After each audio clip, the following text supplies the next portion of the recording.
Pour continuer sous la loupe d'Antoine Asselin, moi, Louis Benjamin, je vais vous présenter l'actualité de la Grèce. Fin novembre jusqu'à début janvier. Samedi 7 décembre 2013, les dirigeants grecs se sont entendus pour un nouveau budget en 2014. La nouvelle loi de finances a obtenu 153 des 300 sièges au Parlement, donc la majorité.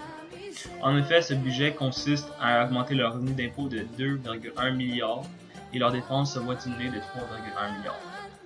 La Grèce voit cela comme une sortie du second plan de sauvetage donné par la FMI et l'Union européenne qui lui ont donné 240 milliards depuis 2006. La Grèce prévoit revenir sur le marché en 2014.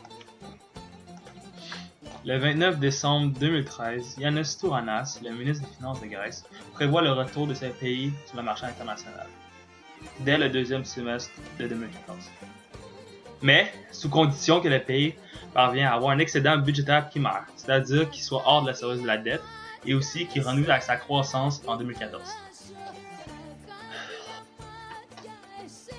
Selon lui, la Grèce a bénéficié d'un crédit de 240 milliards de dollars après les dons successifs de l'Union européenne et la FMI. Le ministre a également souhaité annoncer un projet de loi cadre, soit la privatisation des banques afin de favoriser la concurrence et d'attirer des investisseurs étrangers dans le pays. Le nouveau député du parti Obdoré, un parti considéré néo-nazi en Grèce depuis l'émergence de la crise économique, 2 députés de ce parti-là se font arrêter. Giorgos Germenis et Paniotis Iliopoulos ont été placés en détention samedi le 11 janvier pour avoir mis en examen à Athènes pour soupçonner d'avoir dirigé une organisation criminelle. Un troisième député, Stathis Boukaras, a lui aussi comparé devant le juge, mais une décision éventuelle a décidé qu'il ne sera pas incarcéré.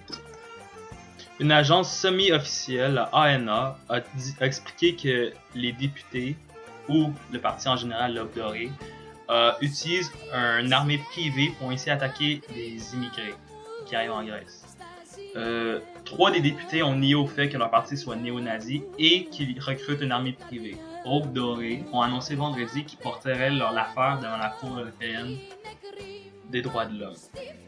Ces arrestations et mises en examen ont suivi l'assassinat en septembre de Pavlos Fyssas, un musicien membre d'un parti d'extrême gauche, tué au couteau par un membre de l'Obdoré. Cela conclut notre segment de Sous la loupe de Elbow. À la prochaine.